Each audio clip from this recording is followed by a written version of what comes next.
Now, I know you're all dying to see it. We gotta watch the preview animation, and we're gonna be testing this lady out today, and I think we're gonna have a lot of fun doing it. Hello friends, my name is RagePanda1, although right now it's calling me Romules. We are on somebody else's account for the first time ever, and that person is of course Romules. Thank you so much for letting us do this. This is not an account review, but we are sitting in a Ferrari right now. This account is a monster. Look at this! What? My man has the Bloodcraft Legend, and that Bloodcraft Legend is level 700, as well as a couple of our other favorite characters. My word! So yes, this is very impressive, and I would love to do a review of this account. I'm sure we could have a whole lot of fun with this Devala, just tearing people to pieces. We want to see what this Bloodcraft Legend is all about. Now, I will say that being at the very top of VOC, as this account clearly is, I think at that point it starts to be much more relevant to be using hexproof on your account, and I also think that having defensive stuff is still important. I have not done a battle of level 700 characters versus level 700 characters. Maybe Energetic does absolutely nothing for you at this point, but I would recommend Energetic, Brutal, and Hexproof here. But this girl gonna do lots of damage, that's for sure. Peeping the equipment, we got a full set here. Now you'll remember that the Bloodcraft Legends do have their own special equipment that you get for the same currency that you got the legend for herself, so we're pretty impressed with that. And now we can go down here into the center area of the details, and you can see that's where our link is at, and we're not going to cancel the link because I want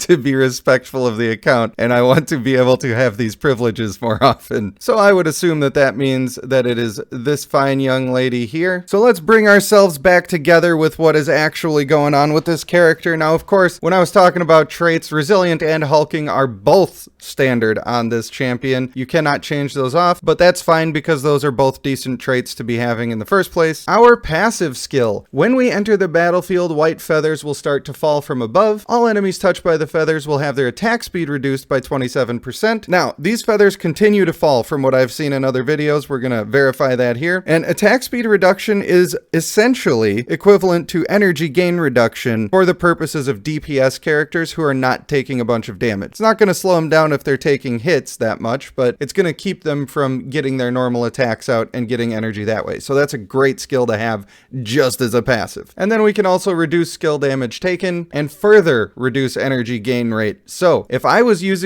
making a team for this person, I would be wanting to take advantage of that as much as possible and get as much energy gain rate reduction as I could, especially in the higher Valley of Conquerors, where you're going to be, let's face it, trying to counter the one-shot meta and trying to counter the enemy Devala a lot of the times. The ultimate is a pure damage ability that does multiple slashes for a decent amount of damage and has an increased critical attack chance. However, crit chance doesn't necessarily work right now, so that's a little unfortunate, and that is why when we go to our details screens, basically everybody has 0% crit rate. That was not originally the case, but crit is not functioning as it should, so that really nerfs a lot of characters. Unfortunately, this is one of them, and it's a little weird that they put crit on her kit when it still wasn't working right. But for our active skill, we're throwing damage in a fan-shaped area, and it's going to do this damage twice. After we do our two fan-shaped areas, we're going to do more of a line attack that does damage and knocks back. So let's hop into the valley and see what we can do here. Unfortunately, it looks like our team is letting us down a little bit. Now, I don't have full permission to be going around this account and doing whatever I want, changing everything around. But if I was going to do that, in these higher Valley of Conquerors, it's very important to be controlling your enemy's energy because everybody gets one shot. They do huge, crazy numbers. And if you can keep them from doing their stuff, it's going to be a lot better. That's why I think, personally, that I would drop the male Fulgur here, and I would put in the female Gultung, and of course our Bloodcraft Legend. Normally he's using the female Ignis here, perfectly fine team, you're gonna see that all the time in these big Valley of Conquerors from what I've seen, but since I'm not changing the account around too much, I'm gonna leave it with the male Fulgur. Now we've got ourselves a battle here against a fairly well-matched team, and we're gonna be basically hoping for the best. You can see these feathers just going everywhere because there's two of them. Really, really awesome to see. Unfortunately, we lost our fine young lady there, but that's okay. We're still gonna clean them up, no problem whatsoever. Her abilities do be looking pretty awesome though, I gotta give her that. Our man is #1 on the leaderboards on many things on this server, and the arena is one of them. So he doesn't really need us to be going around challenging these other fighters, but we're trying to get some footage here. I hope they'll understand. Now, one thing that I don't want to do is I don't actually want all of these melee people on one side, generally speaking. I would like to have them more in a situation like this or in a situation like this. Now, I'm going to be going with the Orost in the middle, hoping that I'll hit more people with the AoE stun effects. The reason we're putting our ranged attacker up in front here is in order to try to draw the enemies in closer to one side. It's hard with so many melee characters to really make that happen, but we're going to do our best here. I don't think it's going to matter that much because, like I said, my man is huge. But let's see what we can come up with. We can see those fan attacks there. Not the longest of range, but if you have anybody grouped up, it's really going to shatter their hopes and dreams. So we love to see that. My man is unstoppable. There's that ultimate. As we watch this ultimate again, man, this is just like them anime laser beams. And it does a ton of damage.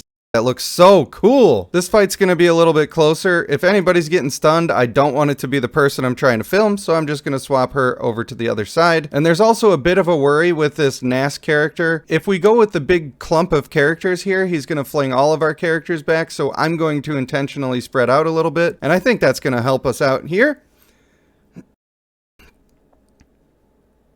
Going straight for their female Devala, always a good course of action. It's really hard to see what's going on in some of these battles, I swear. Especially when you're trying to look at one character. Man, that ultimate is incredible. So incredible. And of course we come down to Devala versus Devala. You know how it do. The dodge! The dodge, though! I guess that Guardian Stone can be very important.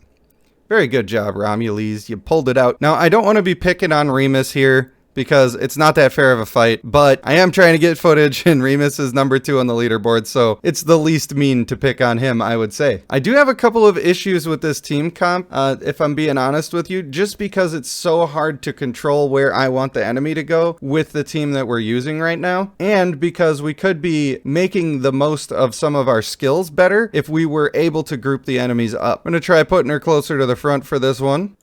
Now, what we're going to start to notice in this battle is that all of these tend to come down to Devala versus Devala, and I think that's because there's not much countering for the female Devala on this team or on a lot of the other highly rated teams that I'm seeing.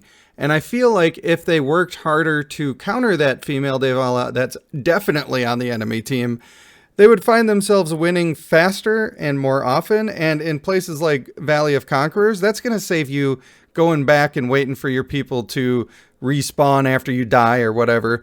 So I think that's just something to consider, but I don't have the most experience at this level of play.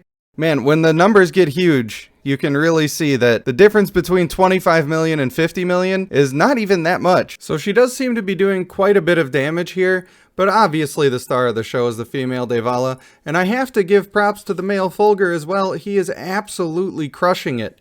I think the moral of the story here is that you don't absolutely need these Bloodcraft legends to succeed. Definitely not the best in the game, but very, very good and very fun.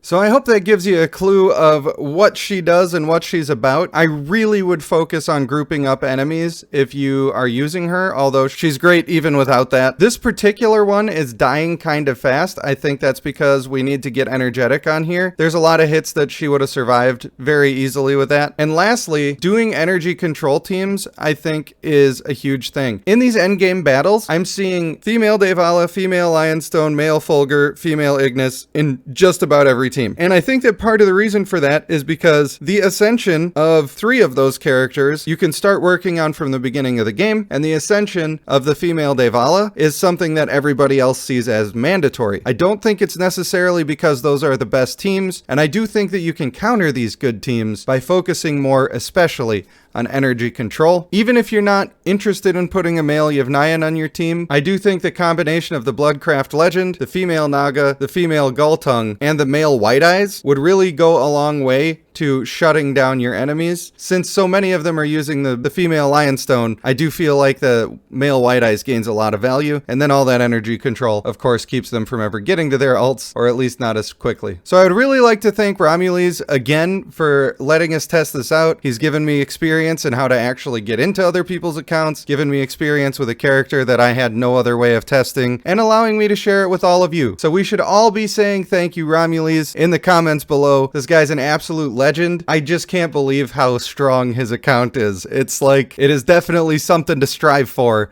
and we'll all get there someday as long as we keep having fun and keep pushing forward. If you did like what you saw or what you heard in this video, then I would invite you to subscribe to the channel so that you can check out some more videos along the way. But for now, I'd like to thank you for watching. I have been Rage Panda 1, and I will see you in the next one.